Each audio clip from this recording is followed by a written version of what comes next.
കാസർഗോഡ് എണ്ണപ്പാറയിൽ ബലാത്സംഗത്തിനിരയായി 17കാരി കൊല്ലപ്പെട്ട കേസ് CBIക്ക് വിടണമെന്ന് കുടുംബം. സംസ്ഥാന ക്രൈംബ്രാഞ്ച് അന്വേഷിച്ച കേസിൽ റിമാൻഡിലായിരുന്ന പ്രതി ബിജു പൗലോസ് ജാമ്യത്തിലിറങ്ങിയതോടെയാണ് CBI അന്വേഷണം ആവശ്യപ്പെട്ട് കുടുംബം രംഗത്തെത്തിയത്. 2010 കാഞ്ഞങ്ങാട്ടുള്ള ടീച്ചേഴ്സ് ട്രെയിനിംഗ് സെന്ററിൽ പഠിക്കാനായി എത്തിയ 17കാരിയായ ദളിത് പെൺകുട്ടിയെ കാണാതായിരുന്നു. അമ്പലത്തറ പോലീസും സ്പെഷ്യൽ ഇൻവെസ്റ്റിഗേഷൻ ടീമും കേസന്വേഷിച്ചെങ്കിലും അന്വേഷണം എങ്ങുമെത്തിയില്ല.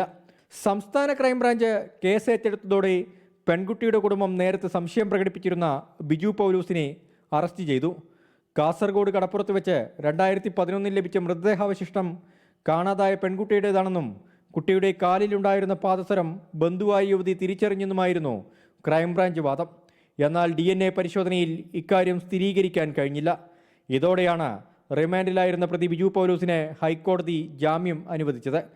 കേസിൽ ആരോപണ വിധേയരായ പാണത്തൂർ സ്വദേശിയായ വ്യവസായി, പ്രാദേശിക മാധ്യമപ്രവർത്തകൻ തുടങ്ങിയവരെ രക്ഷിക്കാനുള്ള അന്വേഷണ സംഘത്തിന്റെ നീക്കമാണ് ബിജു പൗലോസിന് ജാമ്യം ലഭിക്കാൻ കാരണമെന്നാണ് കേരള പട്ടിക ജനസമാജത്തിന്റെയും പെൺകുട്ടിയുടെ കുടുംബത്തിന്റെയും ആരോപണം.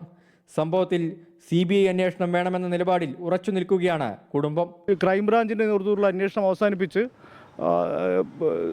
കേന്ദ്ര ഏജൻസിയായ CBIക്ക് ഈ അന്വേഷണം കൈമാറണമെന്ന് ഞങ്ങൾ കോടതിയോട് ആവശ്യപ്പെട്ടിട്ടുണ്ട്.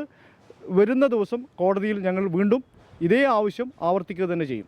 അമ്പലത്തറ പോലീസ് സ്റ്റേഷൻ പരിധിയിൽ 2012 കാണാതായ ദളിത് പെൺകുട്ടിയുടെ തിരോധാന കേസിലും നടപടി ഉണ്ടാകുന്നില്ലെന്ന് കേരള പട്ടിക ജനസമാജം ചൂണ്ടിക്കാട്ടുന്നുണ്ട്.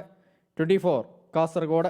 ലോകത്തെവിടെയായാലും ഏത് സമയത്തും 24 വാർത്തകളും ഓഗ്മെന്റഡ് റിയാലിറ്റി പാക്കേജുകളും എക്സ്പ്ലെയിനറുകളും വിശദമായി കാണാൻ ഞങ്ങളുടെ YouTube ചാനൽ നിങ്ങൾക്ക് സബ്സ്ക്രൈബ് ചെയ്യാം.